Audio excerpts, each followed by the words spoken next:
Welcome to the Winged Wheel Podcast. Here to talk all things hockey are your hosts, Brad Crisco, Ryan Hanna, and Evan Lobsinger.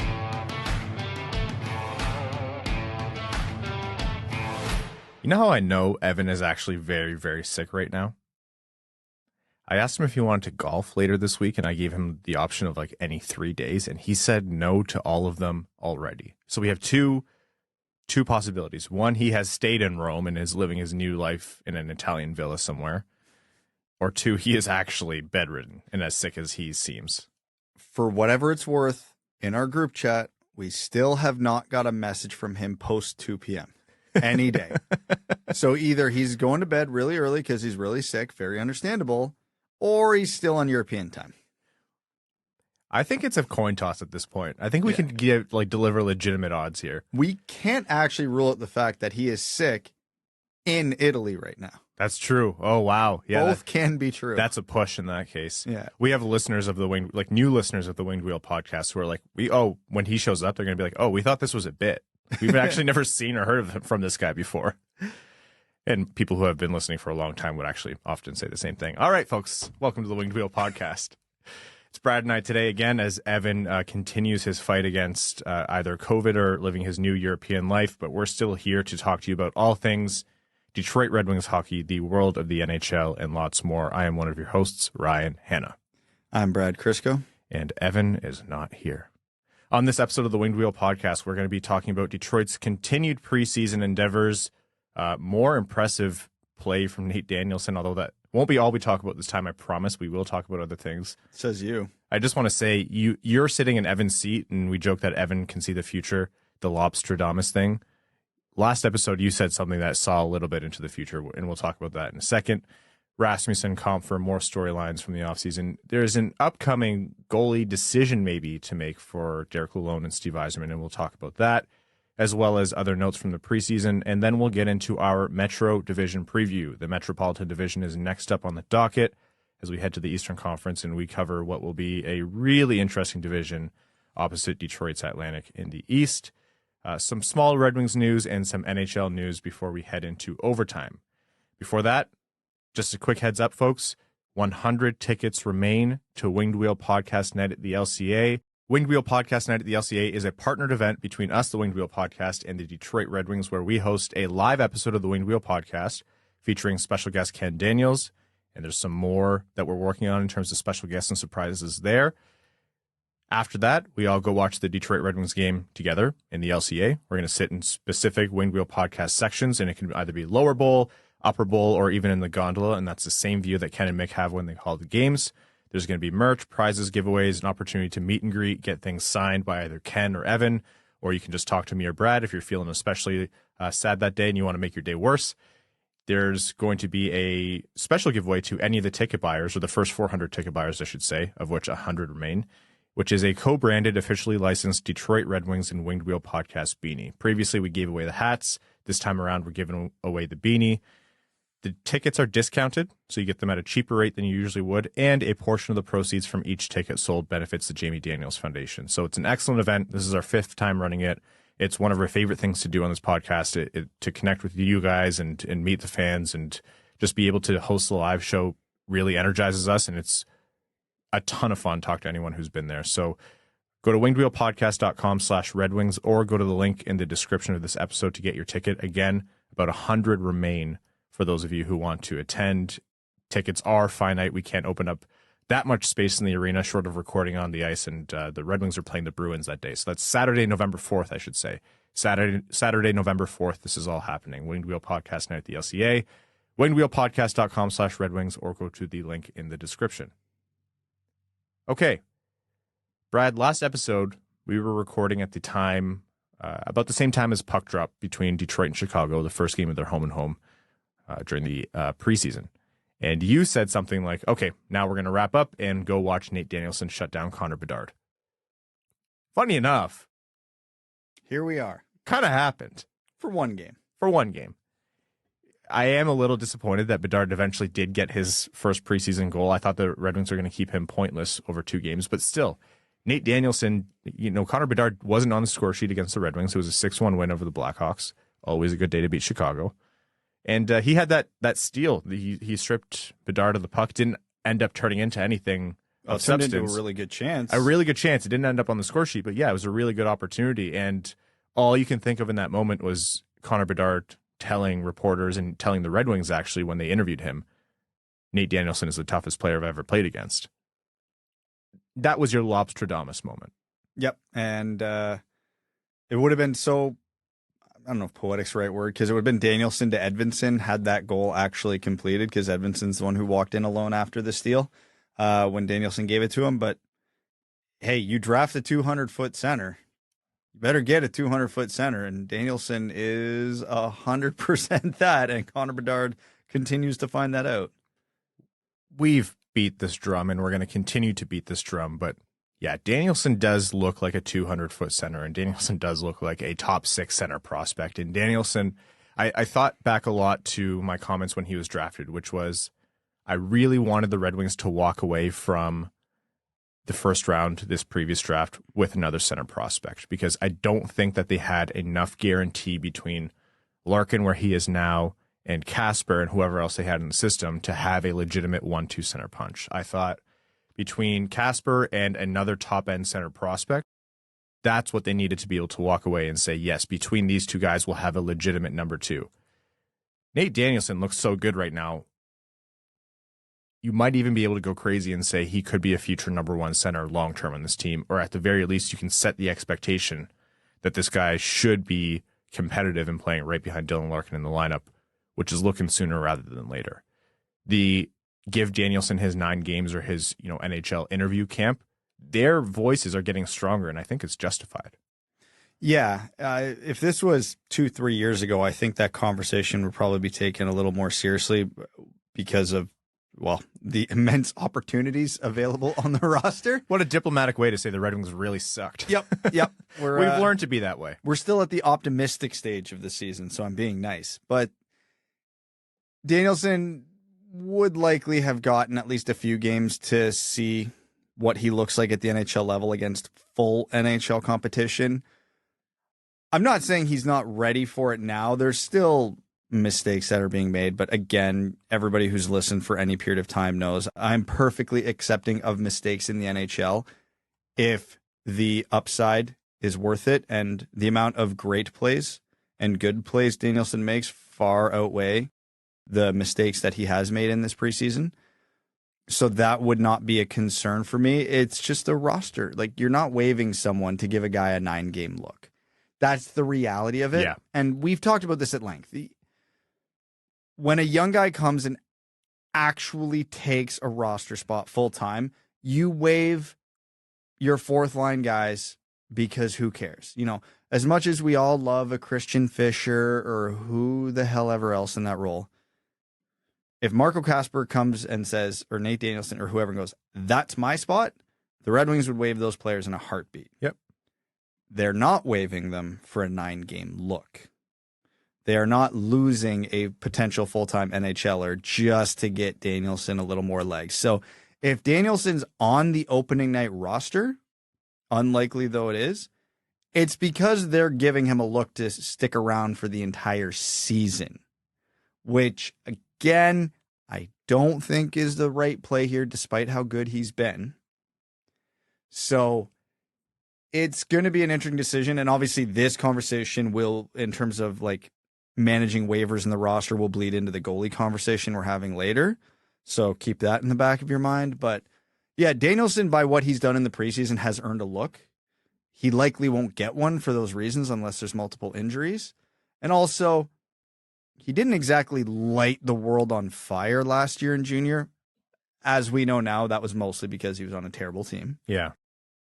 This should probably be the year where he can go light the world on fire with a slightly better team, but obviously he's a year older, a year better, and just take a whole year to absolutely skyrocket his confidence. Let him go put up 80, 90, possibly 100 points in the dub, and then come into camp next year feeling like $1 million. Yeah, it's amazing what an NHL preseason and an NHL training camp and a prospect tournament can do for a prospect like Nate Danielson.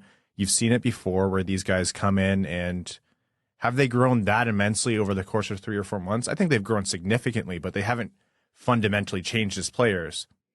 But you show them what the next level is like, and it changes their brain chemistry almost, and how they approach the game, and how they view the competition of their peers back in the major junior hockey in Canada or whatever, wherever they're playing. So yeah, for Nate Danielson to go back to the WHL and bring back some of that experience and translate it into, yeah, I'm way better than these guys, and have that confidence and go and dominate and work on the things that they send him back with. And that's something that every team does. But, we've talked to Chris Draper about this before. We've talked to various Red Wings personnel about this before. They really emphasize, they give these guys the tools and the areas to focus on. Like, go back and work on this aspect of your game.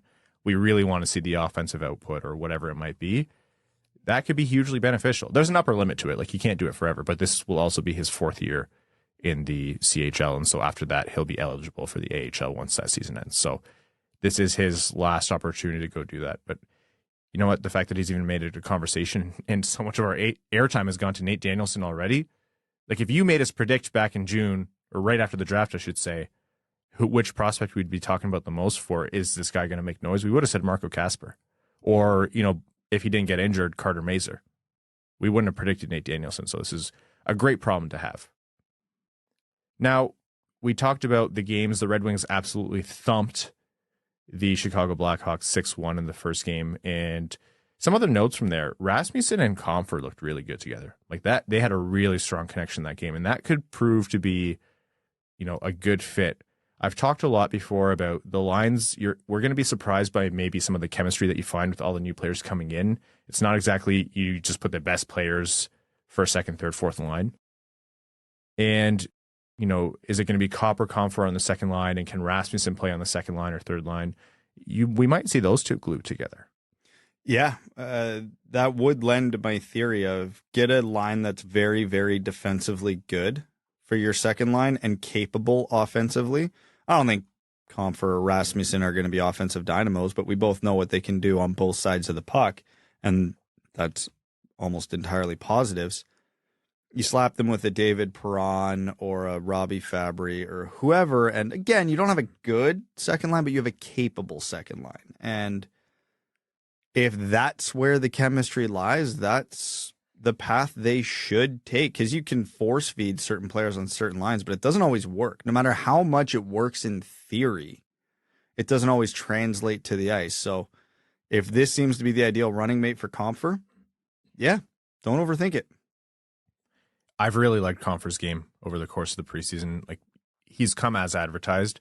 And like you said, their impacts are meant to be had at both ends of the ice. And that's what Derek Lalonde and Steve Yzerman have both talked about quite a bit with this team, which is they need to score more, yes, but they don't have all the talent in the world where they're going to be one of the elite scoring teams, to say the least. They're still going to probably be in the bottom third of offensive production in the league. And so if you want to win games, you have to be tough to play against, not just on defense, not just in net, but also your forward group has to contribute. We saw last year that's the kind of system Derek Lalonde deploys, and Compher is going to contribute to that. And, Rasmussen staying healthy should, there's a little bit of offense added, but a lot of the defense as well. And Detroit's basically going to be a stingy team to play against, or at least that's their goal. So, yeah, that showed well. It made me a lot more confident in some of the middle six connections there, although not terribly surprising.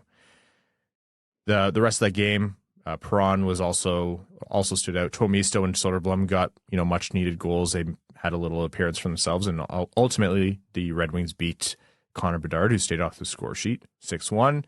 2 days later, they were in Chicago, played again, and Berggren and Veleno both stood out, actually. Two guys who you're like, if they want to seize a roster spot, they really have to stand out.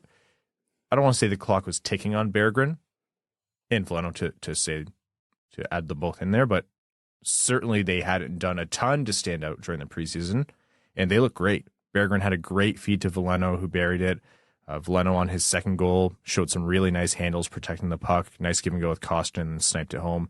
That was about all that there was to write home about for Detroit. They ultimately lost 4-2, but yeah, nice showing from both of them.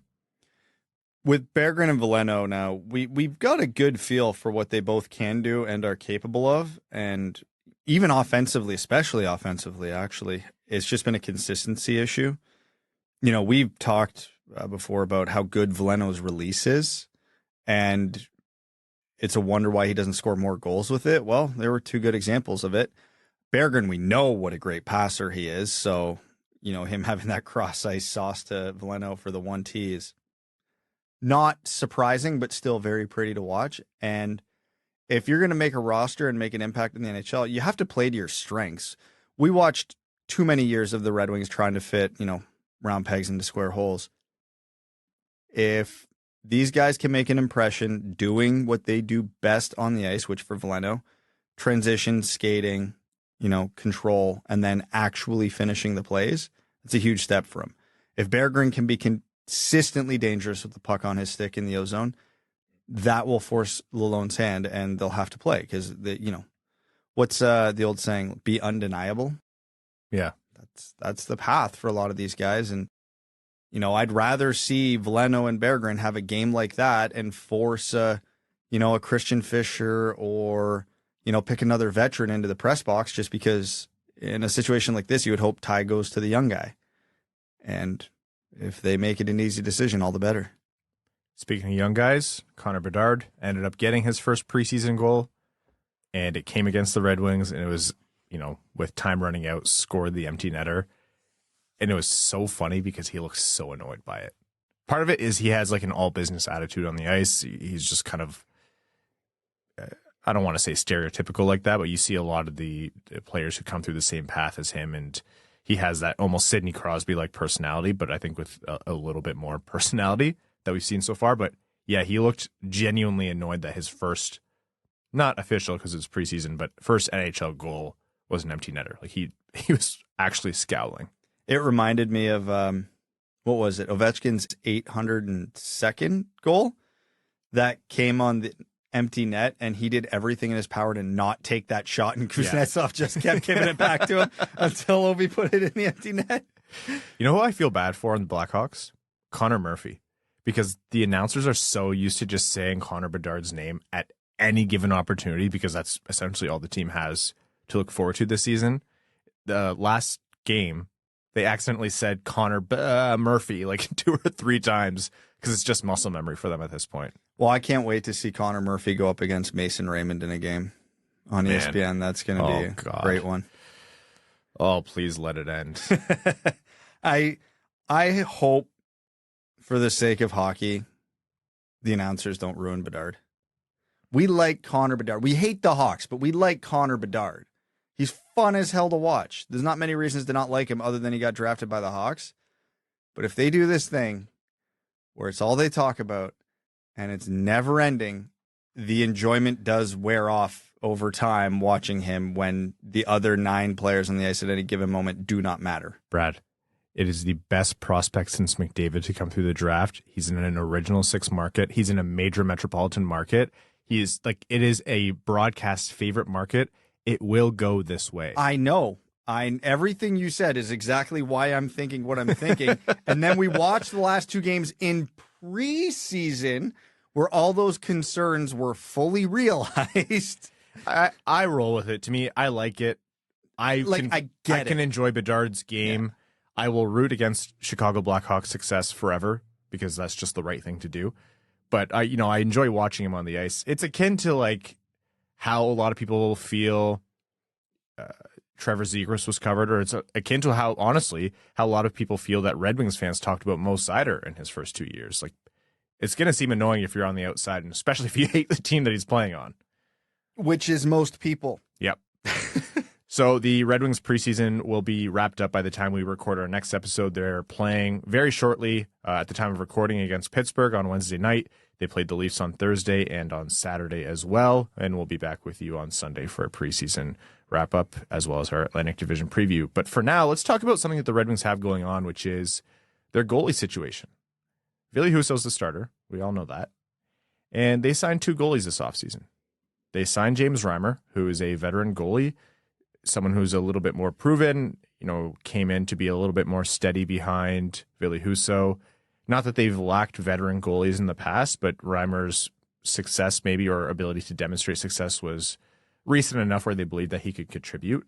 And they also signed Alex Lyon, who's an interesting goaltender as well, because he's,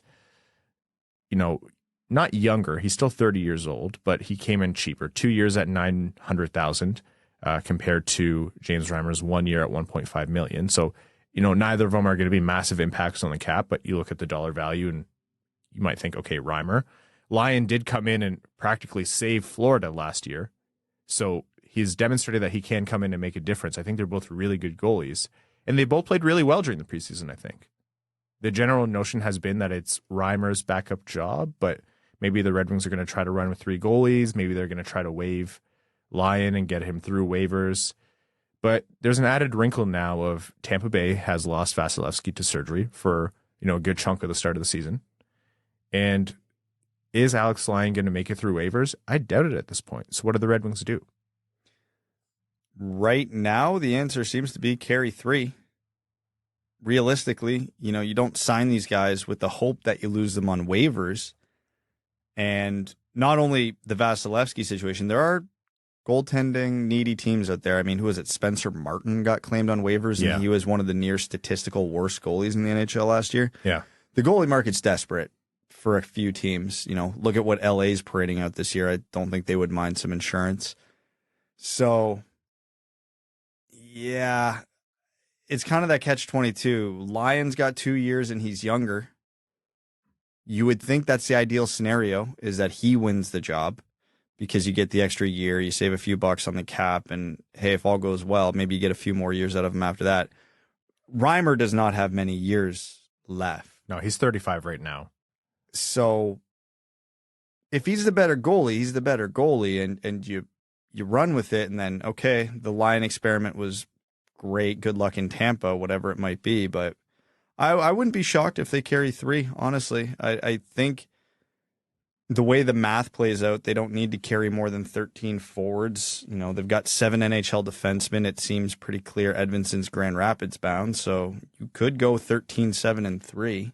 Yeah. It's a tough thing to juggle. Not every team does it well, but especially when you had Husso burning out like he did last year.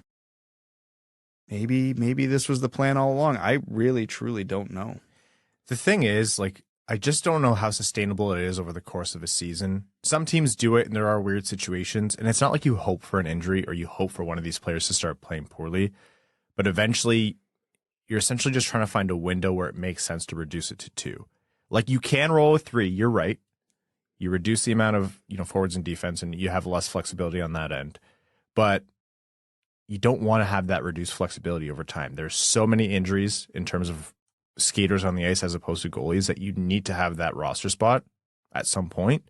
The Red Wings aren't going to be a cup competitive team, but they certainly don't want to be throwing away games or, playing shorthanded or whatever. So you're going to think, okay, which one of these goalies is going to get hurt first, or which one's not going to be the hot hand, or is someone going to come out, like Nedeljkovic did over his last couple seasons and really just make the issue clear.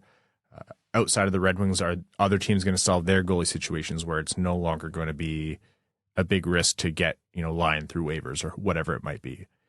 So I fully agree. I think if they're both playing well, you don't give them away for nothing. There's also the offhand chance that maybe Tampa makes a trade.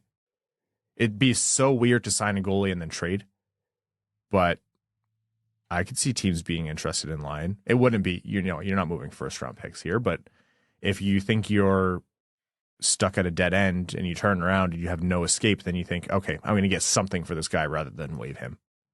Also a chance? It's non-zero chance. Yzerman signed 2 goalies this summer knowing what this was going to be. You can say anything you want about the Vasilevsky injury. This time of year, there's always teams that need goalies. Yzerman was aware from the moment both these contracts were signed that there's a high likelihood one of them got claimed on waivers. Yeah. So he was either comfortable doing that or he was comfortable carrying 3. We don't know what the preference is yet, but whatever it is, it's not going to be I can't believe he did this. No, it was in the cards the whole time. So for me, I think it's as simple as he's tired of a lack of solid goaltending behind Husso or whoever the starter is. Nedeljkovic was supposed to be a solution to that, if not more. He was maybe supposed to be a starter, like an interim starter of the future between, up until Kosa, but I digress. So it's like a volume of talent kind of thing. So that's a decision that's going to have to be made. We'll see how these last, 3 games change anything, if at all. I think it would have to be pretty massive, either good or bad in one direction, to make it so the Red Wings don't have a tough decision on their hands or the choice to carry 3. But we'll see how these games shake out. But yeah, Husso's backup is certainly not solidified.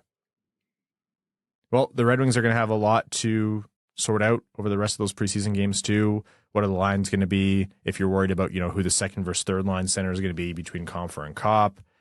Fabry's back, which is good. So thankfully that injury wasn't too long term, but are any other injuries going to come about? All that's going to have to be sorted out over these next 3 games. But for now, why don't we jump into our Metro Division preview? The Eastern Conference Division opposite the Atlantic. It's going to be interesting this year, and I know I've said that about every division, but the top of the Metro is going to have some, notable contenders. I think Carolina, New Jersey, the Rangers are 3 of the consensus picks in that mix. Some folks might say Pittsburgh adding Erik Karlsson are in there, but the Metro Division is going to be, I think they're going to be challenging quite a bit for, both wildcard spots even. I don't really know what to make of everything below those consensus picks, though. So why don't we start with the team that's been most on people's minds this offseason, which is, surprisingly enough, the Columbus Blue Jackets. Not because of their players, but because of their coach. But what happens with Columbus, who, outside of the coaching drama, they're in an interesting position as they've added talented young players and maybe aren't going to be the bona fide worst team in the Metro anymore. I'd be shocked if they were the worst team in the Metro this year. Patrick Laine missed a lot of games last year. Zach Werenski missed a lot of games last year. A couple other key players missed some time with injuries. So the natural regression to the mean would be a positive for them this year. Just if they can stay healthy. They added Severson, Provorov, Fantilli, a couple other depth pieces. They're better. They're better than they were last year. Their goaltending, as always, scary as hell. So that could sink any progress they make. Not exactly an Elvis Merzlikins truther over here. He's had his moments, but yeah, over the course of a full season with, I think Tarasov's injured, so Spencer Martin backing him up. Not a recipe for success, but they're good enough that I don't know if they're a lottery team for sure. They might. It wouldn't shock me if they were, but it wouldn't shock me if they're much better than that. So I don't know what to make of Columbus, but I'm not as quick to write them off as everybody else seems to be. There's a lot of talent on that team. Like Jenner, Fantilli, Goudreau, Laine, Kent Johnson. There's a lot of talent up front. And, Fantilli, Johnson, like those guys are going to make some noise. Roslovic, like you mentioned, down the middle. If they stay healthy, they had like catastrophic injuries last year. Catastrophic amount of man games lost where it was like every single day. The Red Wings have been in this position too, where you're like every day is a new long-term injury and you're like, what are we supposed to do? They could be a sneaky good team who could potentially even be in the wild card mix in the Metro. I would not be surprised. The Carolina Hurricanes. If you want to talk about favorites, they're on the opposite. They absolutely, I think, are well positioned to take the Metro. What do you make of Carolina? They added Orlov. They added Bunting. They brought back Tony DeAngelo. They have Brendan Lemieux for the all-hated team, but a lot of movement. Anytime you're in a position like Carolina is, which should be a cup contender, you're going to have a lot of people coming in and out. Shane Gostisbehere, obviously, on Detroit now, no longer there. Pacioretty, which was never really part of that situation. Andre Kasha. A lot of kind of players coming out, but overall, this is a Carolina team that should be one of the contenders coming out of the Metro to potentially even challenge to make the Cup Finals. Champions of the regular season damn near every year. Yeah, no kidding. The new San Jose Sharks, well, hopefully for their sake, they're not. But that team that is just a wagon every year in the regular season, they do win playoff rounds. They just haven't been able to get to the Cup Final yet. Svechnikov, if he stays healthy this year, because don't forget, he blew at his ACL right after the trade deadline, and they were absolutely screwed on that. Couldn't replace him. Didn't have him for the playoffs.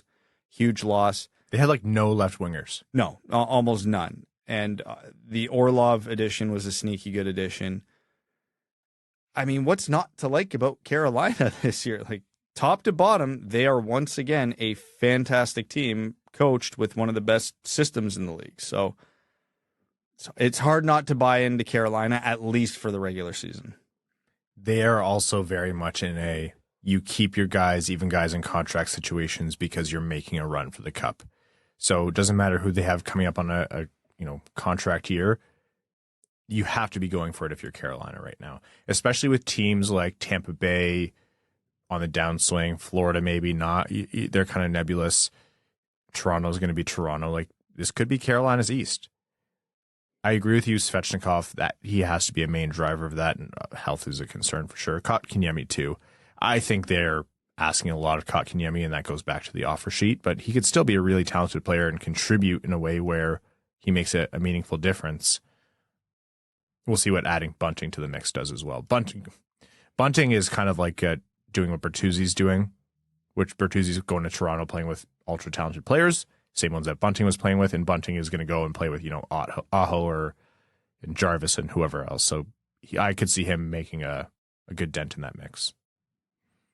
Now, one of my personal favorites, because I was right to bet on them last year, the New Jersey Devils. Last year was a huge turnaround for that team, and we saw complete 180 compared to their performance from the season previous, which a lot of it was dragged down just by terrible goaltending. And that's not completely solved this year, but you saw enough talent from their goaltenders where you believe in them as players. No, I don't. Not even a little. You're still that dead set against their goaltending? Their goaltending is okay. Their goaltending is the most complimentary I can be. Their goaltending is poor man's Chris Osgood.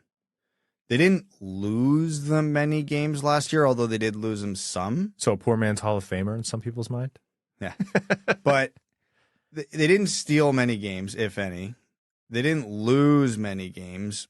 Blackwood did, but he's gone, so that kind of helps their case. Addition by subtraction. Listen, anybody who's listened to any other divisional or NHL previews this season has heard people rave and go on and on about how good New Jersey is. Top to bottom. Like, they've got young players, they've got old players, they've got unreal top six forwards, they got great depth at forward, unreal defense. They're loaded. That's what everybody's saying. And I agree wholeheartedly with every bit of it. The only thing that could sewer the Devils this year, outside of like freak injuries, is their goaltending. Full stop. If they get goaltending, they're a legitimate full send cup contender. If they don't, they probably have a repeat of last year where they go out meekly in the first or second round. I'm not so concerned about playoffs right now because I think playoff success, what we've seen over time, it's a different beast. It's one thing to be a good enough team to get into the playoffs, but then especially if you're comprised of newer guys and, Hischier, Hughes, like their talent comes from young players. It's another thing to learn how to win in the playoffs. You saw Tampa Bay. It took them a long time to learn how to win there, but once they did, they started winning. And Tampa Bay has Vasilevsky, so it's wildly different to New Jersey. But in terms of their skaters, I see a lot of analogs there. Vanacek and Schmid, they put up decent numbers last year. Blackwood was not good, did not perform well. So addition by subtraction. But I don't know. You have Jack Hughes, you have Nico Hischier, you have Toffoli now, you have Mercer, you have Brett. They have so much talent, especially that 1-2 punch of Hughes, Hischier down the middle. That's the stuff of envy across the NHL. And Jack Hughes is only getting better. Let's be honest. He is going to be good for a long time and getting better. Now, they lost Severson, Tatar walked, and I know he was invisible during the playoffs, but contributes during the regular season. That's just kind of his MO. I don't see this team taking a step backwards. You add Luke Hughes to the mix, who looked dynamite. I see this team getting only better. Will they have the playoff success? I don't know. That's not part of the preview in my mind, but they are the most well poised to take the division title away from the Hurricanes in my mind. What do you make of the Islanders? I know what you make of the Islanders, but it's just funny to hear you say it. Are we talking about this specific season? If we're talking about this specific season, they're all right. Yeah. They got arguably the best goalie in the league. They're pretty solid top to bottom. Nothing that excites you, but not a lot of weaknesses. If you want to talk about the New York Islanders 5-year outlook, then we're going to start absolutely planning the funeral. But for this season, they're all right. I don't. That's the thing. I don't have any strong opinions on them because they don't have anything worth having strong opinions on. You know what I mean? They are the most boring, solid, okay-ish roster in the NHL. Like, I don't know how else to describe them. They're going to be a playoff bubble team. They're never going to look like a contender. They're never going to look like a lottery team. You're going to look at their stat line at the end of the year and go, oh, yeah, I didn't realize these 3 players that I barely think about all had 25, 30 goals. Brock Nelson's like probably, if you think about underrated players in the league, think less about Barkov and think more about Brock Nelson, I'd say. Yeah, honestly. They are what they are at this point. They're going to be that for a couple more years, and then their team's going to get old and real bad real fast. But that hasn't happened yet, so they're going to be there. They're the competent bum of hockey teams. I think they're a team that I don't want to say people have been preying on their downfall for a long time, but they've been looking to the future and they've been saying, well, they're not really well positioned for the future, and their roster now would have to be way, way better than the sum of their parts for them to be of consequence. And they've done that quite a few times. Like, they've had off years, of course, but all in all, I think you're right. I think the Islanders have been a very competent team. You know, they went out and added Horvat, which I think stayed a lot of the doubts. Horvat Nelson, is that going to be one of the best 1-2 punches down the middle? No, but you have Horvat, Nelson, Barzal, and then, you know, Anders Lee in there, and who else would be there? Palmieri. It's enough where you're like, you can see them making noise in a potential wild card spot or something to that effect. Maybe even a 3rd divisional seed. I'm going to make a statement about the Islanders that's going to make tremendous sense to everybody who's been watching hockey for 5+ years and make absolutely no sense to anybody who's just getting into hockey. Yeah. And it's, in my opinion, the most accurate possible description of where the Islanders are right now. Mm-hmm. They're new Minnesota. Yeah. I don't know, man. If you have Sorokin Varlamov, that's probably the best on-balance goalie tandem in the league. I think that moves them past, like, I think that's you steal playoff rounds level goalie talent. Yeah, Minnesota made it to a conference final once. Yeah, you forget that, eh? Yeah, right? So Palak Pulak is such an unreal pairing too, or they can be, I should say. Just good enough to make the playoffs some years, just bad enough to miss it other years. Strength at key positions that every once in a while, like you said, they could go on a run. Mm-hmm. But the problem for the Islanders, those runs have already happened. Yeah. Do you see another one coming? Again, it would have to be an absolute Sorokin heater, like J.S. Jaguar level of playoff heater. Oh, man. Whenever people who are new to the sport talk about, you know, oh, I want to know some of the previous storylines or what are some like legendary playoff stories, J.S. Jaguar and how good he was the year he won the Conn Smythe and Anaheim lost in the finals was like, that was an all-time goalie performance. That was a really good playoffs to describe that era of hockey. What happened that year? A really boring team that nobody liked won the Stanley Cup. A goalie let in 1 goal in a playoff series, and a guy got knocked out cold in the middle of a Stanley Cup final game and scored 5 minutes later. That was one playoff year. Insane. The New York Rangers. Storylines are never lacking in Manhattan. I think we're having more conversations now about Lafreniere and where he's going to be playing. I'm already seeing that he's having a disappointing preseason, and people are concerned that, no, he actually is a bust, and what's going to happen here? Is Kaapo Kakko going to continue to emerge? How does Zibanejad, Trocheck, that whole core down the middle work for them? They added Blake Wheeler. You know, they had Kane for that little stretch there. They had Tarasenko for that little stretch there. They obviously tried to make a run last year. It didn't work out. Where does New York factor in, especially with, you know, I think more potent teams or more potent on paper in terms of New Jersey and Carolina? Or are they in the mix with them in your mind? Doesn't matter.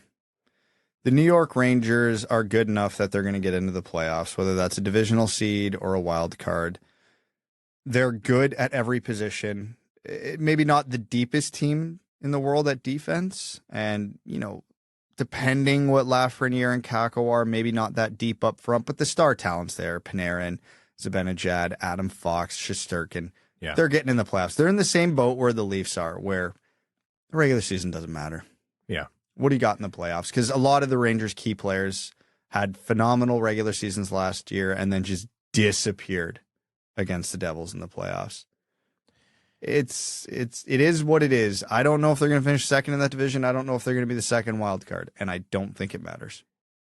It's you think about it the same way as the Islanders, where you have Shesterkin, so automatically you are one of the best teams in the league at goalie. Like Shesterkin, I don't care, had an off year or part of an off year or whatever, he is still among the best goalies in the world. You have Adam Fox, who's one of the best defensemen in the world. You are going to find success even if you have holes in your lineup. That's the difference, actually. You talk about, what does Detroit need to be to overcome the holes in their lineup? Well, you need to have a Shesterkin, an Adam Fox, and an Artemi Panarin. Yeah, but I digress. It'd be very nice to have, yeah. Pittsburgh. And I think you're going to, for the first time, show a soft spot for Pittsburgh because one of your favorite ever non-Red Wings is now a Pittsburgh Penguin and Erik Karlsson. Did Kyle Dubas come in and stay the bleeding for Pittsburgh, and can they continue a run of at least, pretending they could be contenders for Crosby and Malkin's era? So here's the opposite of the last couple teams we talked about. We know Crosby's going to be good. We know Malkin's going to be good. I think we can pretty safely say Karlsson and Letang are going to be good. Do they have the goaltending? What is Tristan Jarry? We still don't know. He's had flashes and prolonged periods in the regular season where he looks great. He had one of the worst playoff series in the history of hockey. Yeah. I don't know. I like the moves Pittsburgh did over the summer. I like the way Dubas revamped this team and, shored up the depth, acquired Karlsson while not screwing over their cap situation for the next couple seasons. Years 3 and 4 will be a different story, but they won't be contenders by then, so they don't care, nor should they. I think they're better. I like their roster. I think they can make some noise in the Metro if they can get a save consistently. You want to know my hot take? I don't believe this. I just want to say it on air. Alex Nedeljkovic turns into a number 1 goalie. I'd cry. For Ned's sake, I hope so. Yeah, we like the guy. I would love it. We love Ned. Yeah. Always a fan of Ned, but that would hurt. That would be the most Red Wings thing to ever happen. That would hurt. No, that would be actually the kind of support where they get the kind of Ned who can be stable, gets enough games so he can keep his rhythm, and then even if Jarry does falter, then that's what gets him through the regular season and gets him into a playoff spot. But yeah, their playoff success is going to have to depend on goaltending because yes, they have Crosby and Malkin, and Red Wings fans like it to admit it or not, that is still one of the best 1-2 center punches in the league. But the whole roster, top to bottom, is not good enough to not get a save. So yeah, they absolutely are going to have to figure out who Tristan Jarry is. Another team on the downturn, but who still has talent, the Washington Capitals. Too much talent ahead of them to make the playoffs. Are they going to be able to bounce back this year? What's going to be made of them? There's not a lot to like here, if I'm being honest. The more I look at their roster, man, there's going to be some dark days ahead. It took me a minute, like more than a minute, to remember what their goaltending situation was till I remember Darcy Kemper was there. Yeah. Because he was obviously great in Colorado, very forgettable in Washington last year. They lost Dmitry Orlov. We all know Nicholas Backstrom's great, but is he still great after the surgery? What does he have left in the tank? Kuznetsov's popping off in the media a couple weeks ago. How's that dynamic going to change the locker room? And obviously he's been on the downswing. Ovi's Ovi, you know what, for the most part, what you're getting from him. Not a lot of depth up front. Obviously the Mantha for Verona trade was a disaster for the Red Wings. It was also a disaster for Washington, the first lose-lose trade in NHL history. Yeah, I don't know. The pieces are there. They still have Ovechkin, Backstrom, Karlsson, Kuznetsov. All of them can be great. Most of them have some warning signs that they may not be great anymore or for much longer. And with the way the Metro is structured this year, I got to tell you, I don't love the outlook for Washington right now. Yeah, that's what it boils down to. I think there's enough there where they could maybe float by if the division was weaker. Like if you're out west and you're in, if they're in the Central, they're probably making some noise in the wild card race. But instead it's like, oh, you now have to bank on Max Pacioretty if he ever makes it back, which he had another setback in the offseason, so maybe he's back at like the end of 2023, if at all. You have to like bank on that coming and turning out for you. You have to bank on, Backstrom with the newly resurfaced hip coming out and being a Backstrom of old. And I really don't want to discount Backstrom. one of the greatest, most underappreciated playmakers of his generation. Ovi doesn't reach the heights he does without a Backstrom. It goes the opposite way too, but still. Kuznetsov, like that's a big, like there's turmoil between Kuznetsov and Washington. Like he just did that Russian language interview not too long ago where he really ripped on the team in a way that wasn't pretty, and that's caused some strife. And he had a trade request in the past, and what's going to come of that? Like that seems like a situation headed for a divorce between Kuznetsov and the team. He has to have a big year. Ovechkin's going to be Ovechkin. He's going to be a goal scoring superstar. But yeah, they have talent. They're not going to be a rollover team. I could see them, being in the fight all the way to the end if everything goes their way. But it's just such a stacked Metro this year that I just don't know about that. Also, they didn't really improve in the offseason, and they finished behind Detroit in the standings last year. Yeah, they had a late tumble. Oh yeah. So yeah, remember how they were picking ahead of Detroit in the draft? Yeah. Yeah. That happens a lot to Detroit, huh? Teams who should be better than them on paper just tumble late, and then all of a sudden, yeah. Yeah, that's about when Detroit starts hitting their winning streaks. Yeah, thank you, Darren Helm.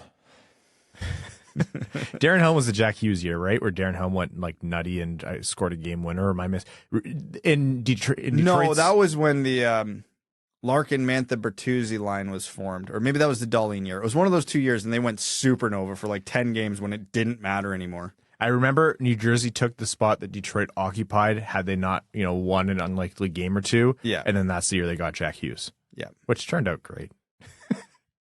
The Philadelphia Flyers, a team that wished they sucked this bad last year so they could have Connor Bedard, but essentially they're going for Macklin Celebrini. I think they're happy with how it worked out last year. Yes, they are happy with how it worked out last year.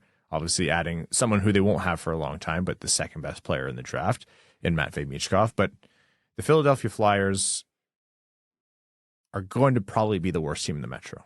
Yeah, almost certainly, unless something like dramatic happens to one of the other teams. Now, Couturier is going to be back. But what's he going to be? Other than that, this is absolutely a lineup to maybe watch for trades. Like, is Carter Hart going to stay on that team? Carter Hart, there's a lot of, off-ice question marks around him. Don't want to put anything out there for a certainty, but the Hockey Canada investigation and that whole scandal is not complete yet, and certain players have been implicated, so we'll see how that goes. But Philly's going to be a team that other teams try to pick over for parts, and they are very much at the bottom of their rebuild right now. They're not upset. Again, the draft went really great for them. They're thrilled with how that went, but still, they're going to be bottom feeders, and they're going to be right at the top of the lottery standing, so it should be this year. But remember, at least they rebranded this year. They went from orange to also orange. You want to know what's funny? You see the two oranges compared? I like the old one better. This one seems more like brown, dull orange. I barely noticed the difference, so I'll take your word for it. I have a friend who's orange colorblind, and I sent it to him. And he just said, I was like, "Did you see this?" And he actually thought I was playing like a prank on him. Like, those are both brown. Anyhow, yeah, not much to say about that. If Philly does anything of consequence this year, it'll be a surprise, and shame on whoever finishes behind them in the standings. Your projected standings for the Metro, what would you say? You want me to go bottom up or top down? Yeah, your call. Dealer's choice. Easier to go top down. Until proven otherwise, I'm never betting against Carolina in the regular season. So I'm going to say Carolina takes the division again. What's not to like about New Jersey outside of their goaltending? Hard to not pick them for the top two. I think Carolina and New Jersey are kind of in their own tier in this division. So, not overthinking this. 3, I'm going to go with the Pittsburgh Penguins. Oh, okay. I just, Sid, Malkin, Letang, they know they're coming up on the end of it. Again, I like the moves Dubas made. Jari has been mostly good in the regular season. Again, playoffs are a different conversation, but regular season prediction. And, you got the reigning Norris Trophy winner. You can say what you want about Erik Karlsson's defense, but when he's moving the puck up to that group of forwards, things are going to happen mostly in a positive way. So I like what Pittsburgh did. And this tier of next 3 or 4 teams are mostly interchangeable. So when push comes to shove, I'm going to take Sidney Crosby over the competition. 4, I'm going to go the New York Rangers for all the obvious reasons I mentioned. Loaded, top to bottom. just a matter of finally piecing it together and, hopefully outplaying their depth. Number 5, this one's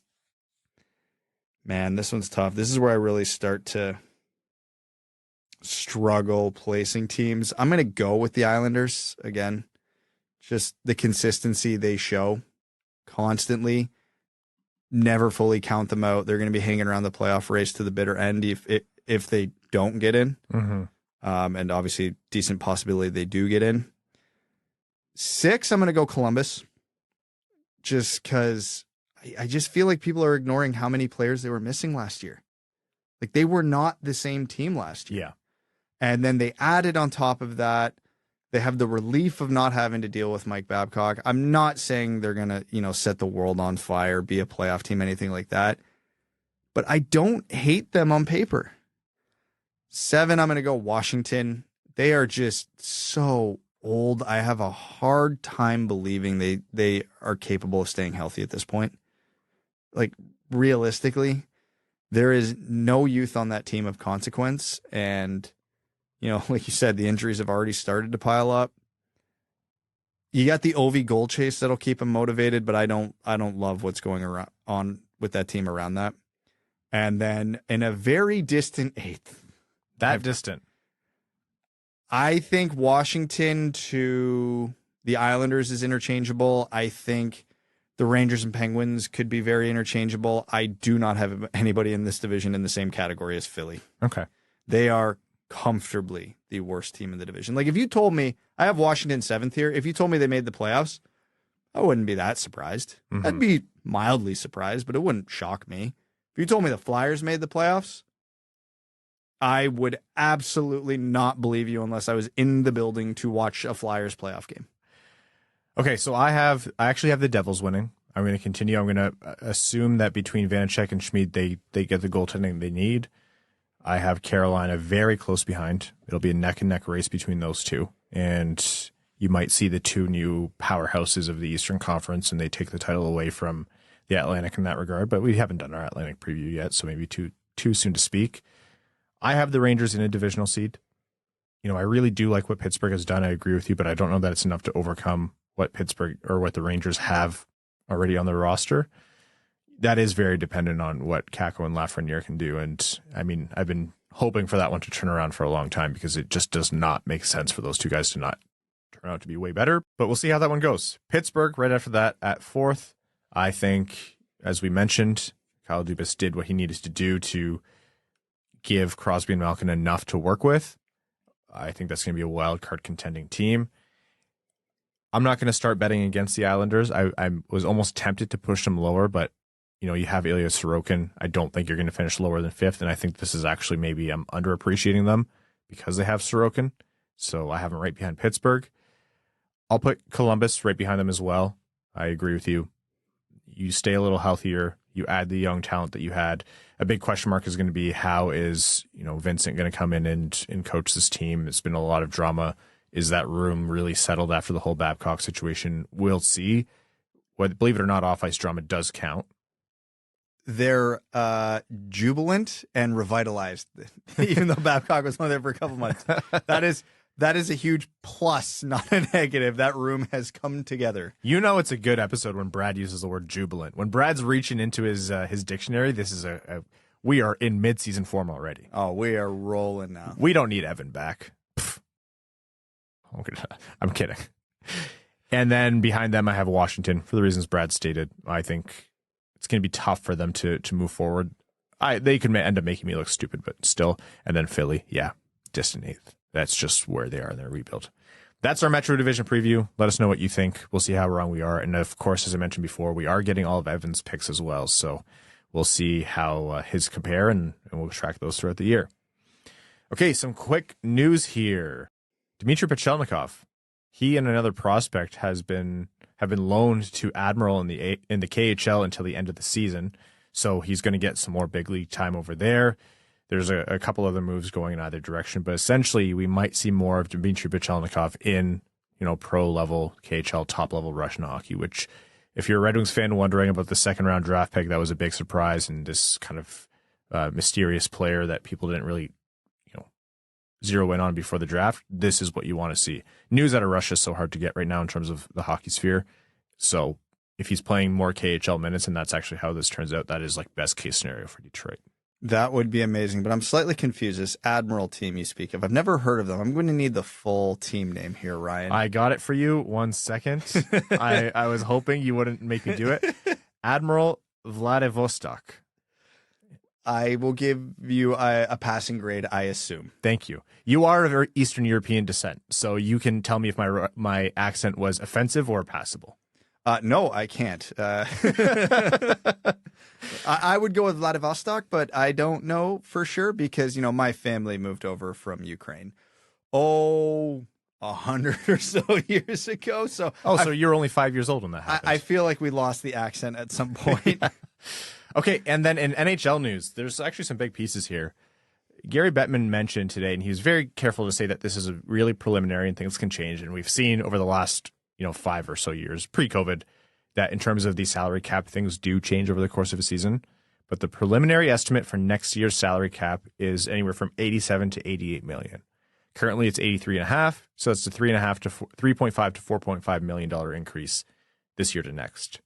This isn't a surprise. It's an estimate, so it could change wildly, but it's not a surprise. This is kind of what folks were projecting as the players' escrow debt to the owners was paid off.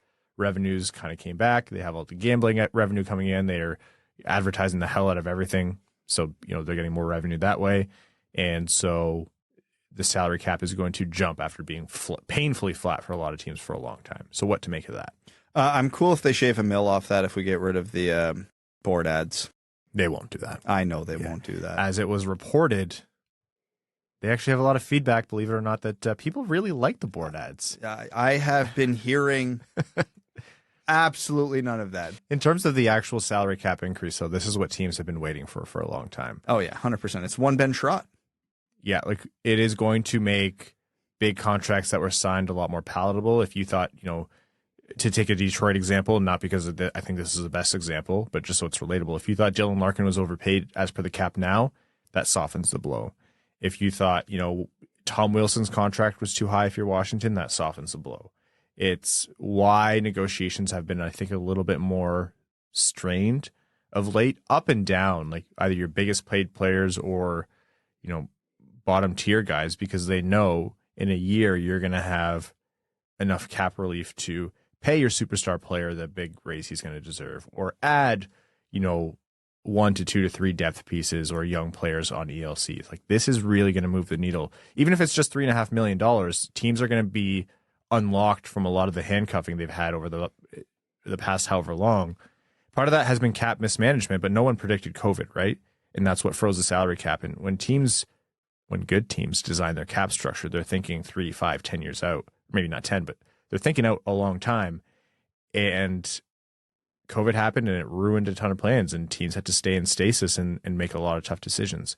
We're now trending back to things are going to open up more. So if you're a team with a lot of cap space, you lose some leverage, but we'll see how it affects, the bigger contracts. Elias Pettersson's going to be happy about this. Players like that are going to be happy about this. You have to imagine. Mo Seider. Yeah. I mean, Mo Seider and Lucas Raymond haven't signed yet, and any agent worth their weight is going to be looking at those cap increases and saying, yep, we are factoring that into the negotiation. You do not get to negotiate at a rate of $83.5 million being your cap, because we know by the time our contract's going to be done, it's going to be $90 million plus. So I think the cap or the contract negotiations are going to continue to be interesting for the next 2 to 3 years. More news, speaking of contracts, Trevor Zegras finally signed a bridge deal, so I don't know that necessarily it was the best thing for the Anaheim Ducks, but he signed a short-term contract. They finally met in price. It's a $5.75 million per year deal over the course of 3 years. So very obviously, Zegras wants to prove more and get his big deal. I don't know if he was holding out for like a Matt Boldy number or something and eventually settled with 5.75. And very obviously, Pat Verbeek is comfortable waiting to see on Zegras because he's not sure that he's going to kind of have the kind of output that deserved, a $7 million or a long-term contract. I need you to tell me if I'm way off base here, because I hate this contract for the Ducks. I don't like it for the Ducks either. No, I think Zegras comes out of this great. Yeah, the AAV is probably a little less than he deserves, but this is walking him dangerously close to UFA. So if he wanted to pull kind of the Dubois DeBrincat path and go, I'm just going to keep signing until I get to UFA, and then I'm going to get the bag. And, you know, another example of maybe a player wanted to control his own destiny a little more than players used to. Yeah. You know, obviously it's not a one-to-one comparison to those two players, but he's still getting a decent payday, and that next contract at the end of 3 years is going to be substantial. So the Ducks aren't competing in 3 years, so don't love this for them. I don't see the upside for Anaheim on this at all, actually. I see the risk assessment here. We've said it on the podcast before. We really like Trevor Zegras as a player. Plays a key position. If they're going to be a contender in the future, he's going to be one of the centerpieces of that, of course. I don't know that he's going to be the player. There's other, star talents on that team that I think might emerge and surpass him even, but he's also highly marketable. Whether you like it or not, that matters for teams. He's going to sell a shit ton of jerseys, and that players are now wise to that. No longer are they going to not bring that up in negotiations.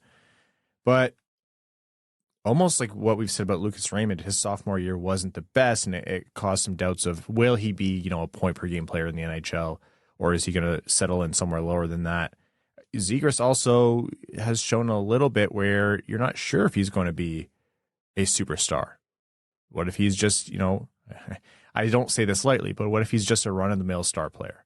What if he's a 60 to 75 point guy who's very flashy and can get you those totals regularly, but he's not going to be the number one driving force to bring you to a cup run or something like that? So I understand the hesitation.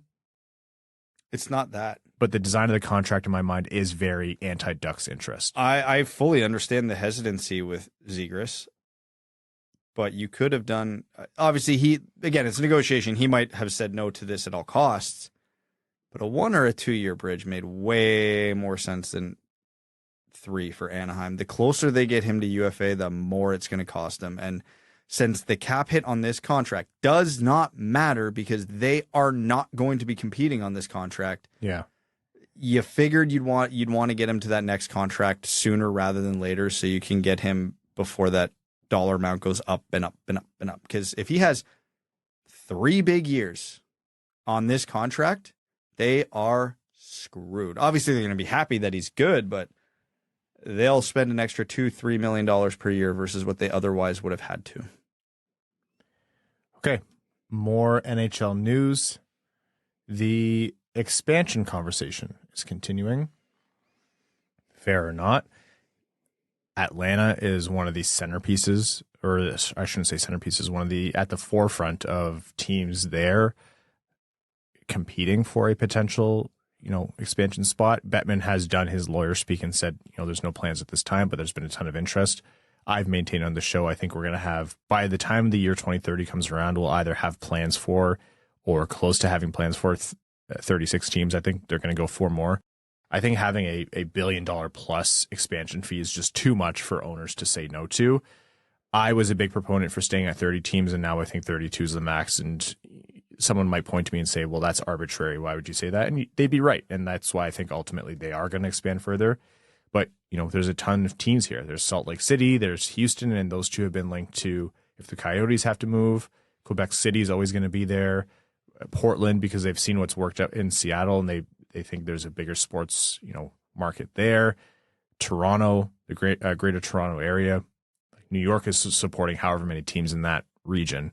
Toronto absolutely would be printing money by adding another team there. I think this conversation is not going away, and I think there's a lot of fire where there is smoke with Atlanta, especially being at the forefront. I'm going to have 2 dramatically different opinions on this subject. So We're going to start with the good.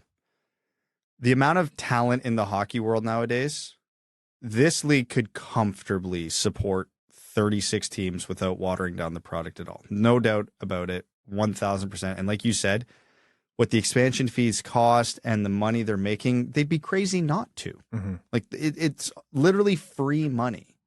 And you have so many viable markets that can do this. Quebec City would be a huge monetary boon from attendance. Houston, one of the biggest untapped markets.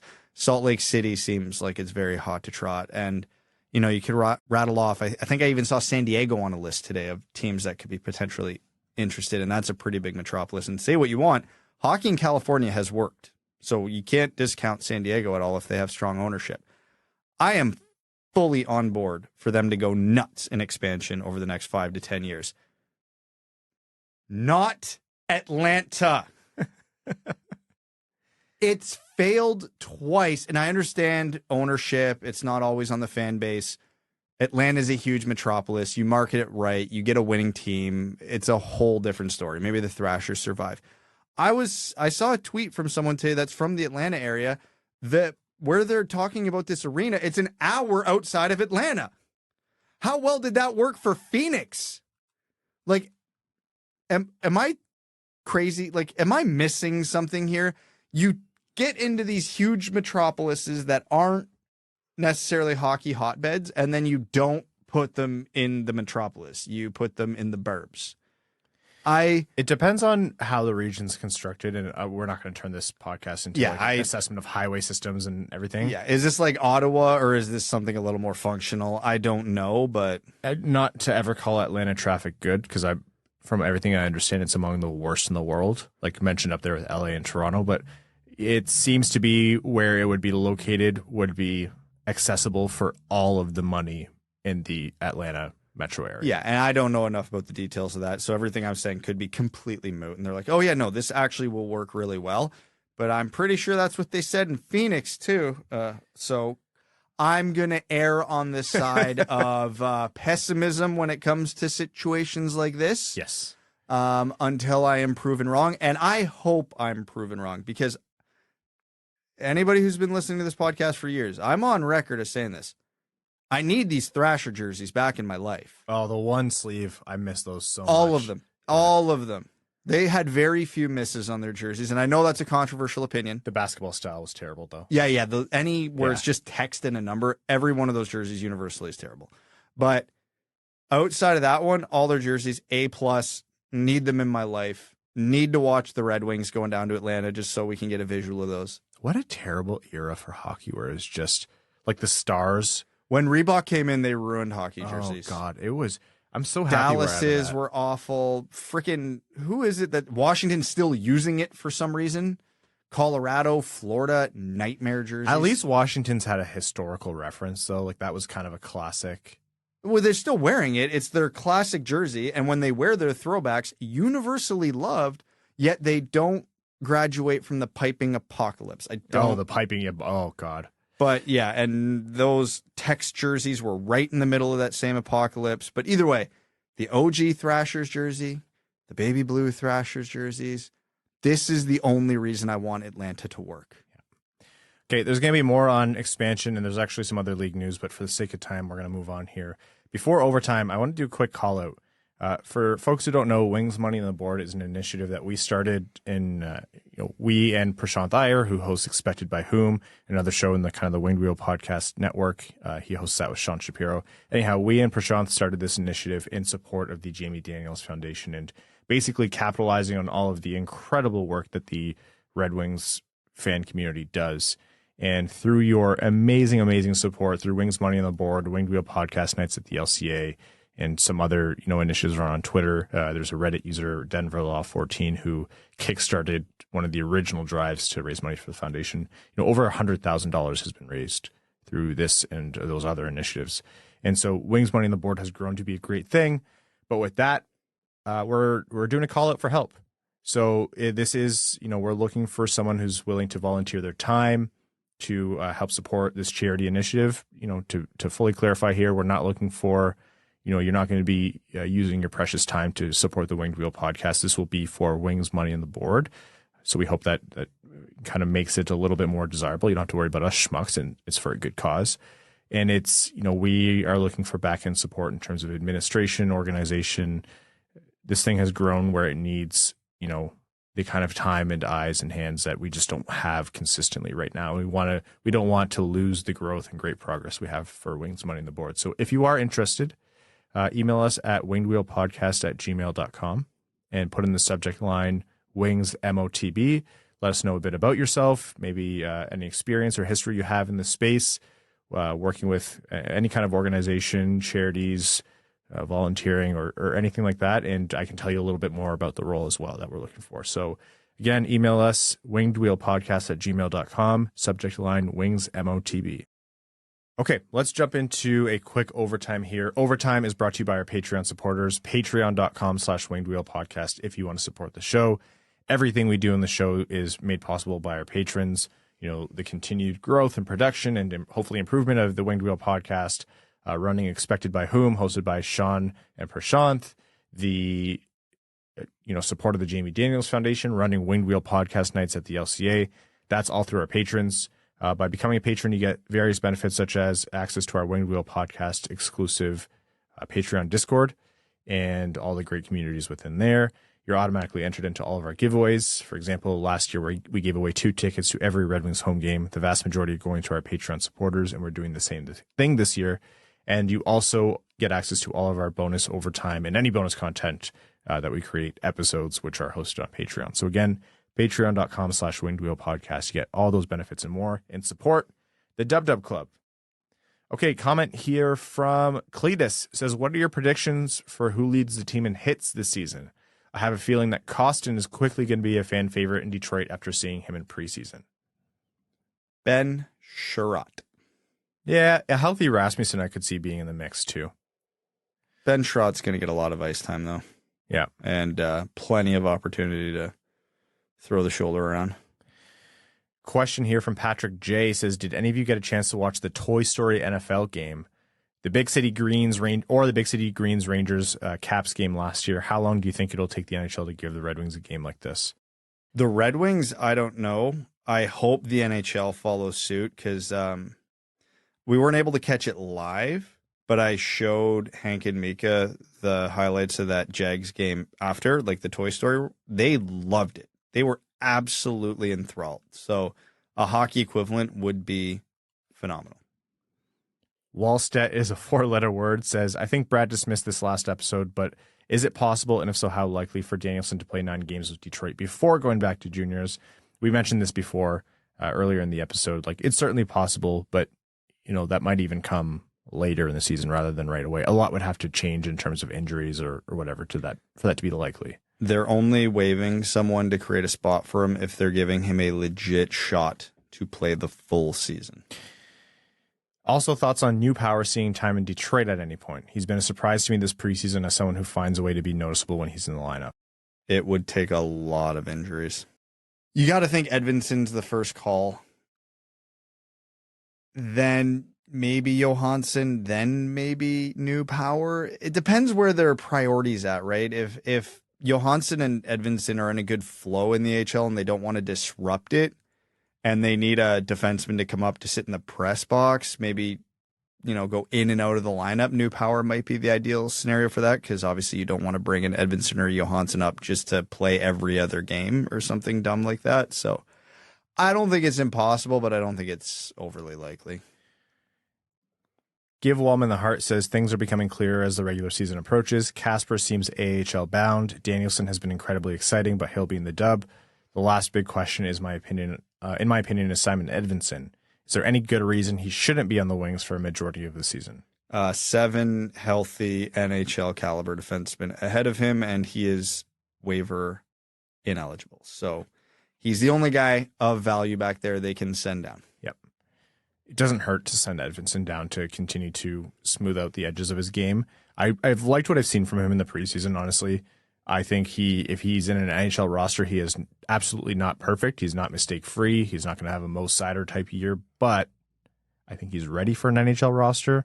That said, he's coming off of a lot of lost time in the offseason because of his shoulder surgery, so it does not hurt to send him to the A. But is he technically ready for the NHL roster? I think so. It's just going to be whenever the first injuries happen. Walt Partlow says, hey guys, given that Danielson has looked better than folks expected, especially this soon, I want to ask a hypothetical. Let's say that the draft had played out the same up until Washington's pick. If they'd taken Dvorsky and Detroit is picking with Leonard and Danielson on the board still, who are you taking knowing what you know now? Do you think Danielson is still Yzerman's pick? I hate this question. Knowing what we know now and after, which is basically the added context of preseason, Danielson is at this point would definitely be way higher up my board than he was at the time of the draft. So if Ryan Leonard and Nate Danielson were on the board in this scenario, knowing what we know now, I'm taking Zach Benson. You're such a shithead. Danielson would be next on my list, though. Oh, okay. So it's not like I'm dismissing it completely and like saying I'd still take him like 15, 16, 17 in there. Yeah. He definitely has climbed the board for me substantially, which is a great problem to have. But man, Zach Benson might make the Sabres, and he was really high up my board to begin with. Yeah, Evan's not here, but he would practically punch a hole through this table.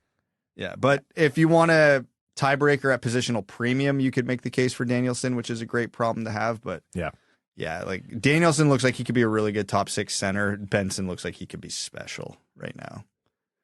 Glenn Brabham says, "Hey lads, firstly, huge congrats to all of your recent personal achievements." Thank you, Glenn. And I'll pass along your condolences to mine and Evan's new wives, because our personal achievements are their losses, but no, much appreciated. My question is around our toughness and where we're going to find that quote-unquote prick factor. It's no secret that it's been lacking in recent years, and I don't really want to see Kasper doing the fighting very often.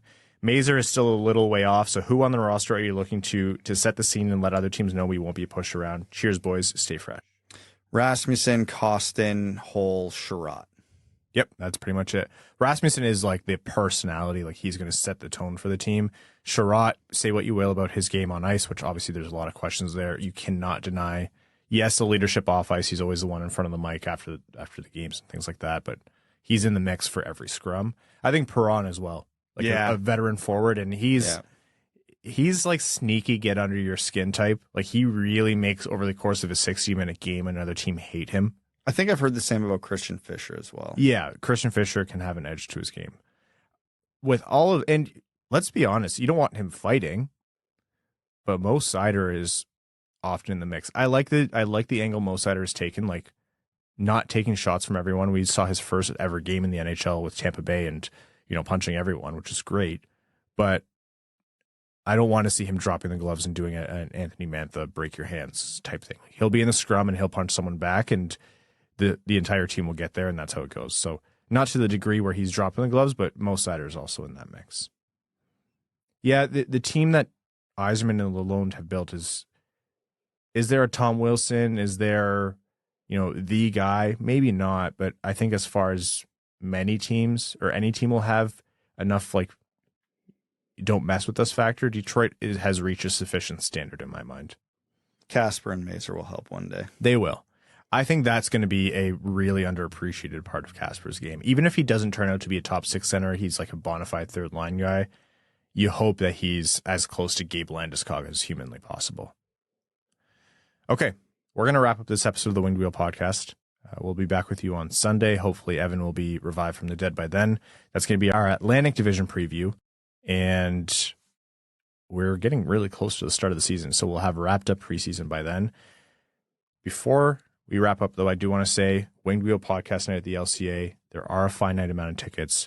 wingedwheelpodcast.com/Red Wings, or go to the link in the description of this episode. Get your tickets today. And if you want to go above and beyond to support us, patreon.com/wingedwheelpodcast. This show is only made possible by our patrons. If you want to support us and Patreon isn't for you, what you can do is leave a rating wherever you listen to the podcast, or hit subscribe as well. Tell a friend. It really does make a difference. Apple Podcasts, Spotify, etc. But for now, we're going to wrap up by thanking all of our name-level supporters on Patreon. Arjun Shankar, Yves Bartels on behalf of the Sarah Grand Foundation, Aikfer, Samuel Soderholm, Icon, Brad's Lord and Savior, Bradley Cleveland, Glenn Brabham, Everybody Loves Raymond, Croner's Left Knee, C. Lyon, Keenan O'Donohue, Yanni Burgers, Meals on Wheels, Matthew M. Rice, Admiral Matt S. of the Cheesebag Navy, Brad Osmiabini, Brian J. Bauer, Carl Brutanen Nanalewski, Citizen High Five, Clip Clop Nene, Connor Scovey, Cookin' with Kosa, Coyote Season Tickets in Anywhere But Tempe, Craig Kibble, Denny's Gamer Girl, Derek Enstam, DJ Denton, Exquisitine Buble, Schwinslow, Give Blood, Fight Probert, Hockeytown Love, Hockeytown Matt, Hassam Al-Qassem, Jay Gollum, Jacob Turner, Joel Miranda, Kalen Wood, King Tone, Marcus, Marlon Winchester, Matt K. Cannon Fodder to the Cheesebag Army, Matt McKay, Michael Edlund, R.A., Red3, Ryan Hubbard, Scott Martin, Scree and Lube, That's What I Appreciates About You, Wallman's Elite Dancing D, What's That Smell, Eyes Are Playing Stan, General Andy Bohan of the Cheeseback Army, Sam Bankson, Adam Rose, Ain't No Shame in Rogaine, Axel Sandy Pellica, Big Cheese, Brad Simmons, Brian Vasha, Captain Antonio Gracias of the United Federation of Cheesebags, Chuck Buffchest, the Tarpless Goon, Commander Ben Barron of the Cheesebag Space Force, Connor Leighton, Corey Prida, Darren Fick, D-Boss Snip Show, Frank Stanley, Gene Sullivan, Griffey Boy, Henrik Robert Deeks, James Laporte, James Pridemore, Jeremiah Dobo, JM Rhapsody, John Evans Derogatory, John Ingalls, Josh Yelton, Kevin McCracken, Quaz, Linda Hull, Maximilian, Melissa Erickson, Norris Sider, Ophelia, Steven, the Hodag, the Hat 123, Winging It in San Diego, formerly AA Ron, and your second favorite patron. Thank you all so very much. We'll be back with you on Sunday. Thanks for tuning in to the Winged Wheel Podcast. Be sure to check out wingedwheelpodcast.com, where you can subscribe to the show on iTunes, Spotify, or wherever you get your podcasts. You'll also find links to other ways to support the show, such as Patreon, official podcast apparel, and more. And don't forget to follow the show on Twitter at Winged Wheel Pod. And of course, the hosts at Brad Crisco, at Ryan Hanna WWP, and at Hockeytown Evan.